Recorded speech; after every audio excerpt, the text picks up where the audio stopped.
दादू में जिनसी हवस जो निशानो बणायल मासूम बाड़ी अफशान शानी सां थींदड़ इंसानियत ऐं माणपे खे लॼाईंदड़ ज़ुल्म ज़्यादती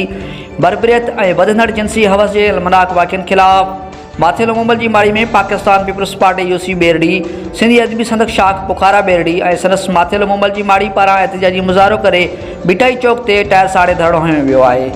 जंहिंमें ज़िंदगी जे मुख़्तलिफ़ शोबनि सां तालुक़ रखंदड़ माण्हुनि वरी अॻु में शिरकत करे मासूम ॿारनि ख़िलाफ़ थींदड़ जिनसी हवस जे वधंदड़ वाक़िअनि ख़िलाफ़ भरपूर गम ऐं गुस्से जो इज़हार करे शदीद नारेबाज़ी कई वई आहे। उन मौक़े ते शाह ख़ालिद गुलाम कादिर मार, वडेरो साईंदाद कलादी, सूफ़ी इसाक मार, यूनिस भुट्टो, सनाउल्लाह भुट्टो, सलीम बोज़दार, बशीर मार,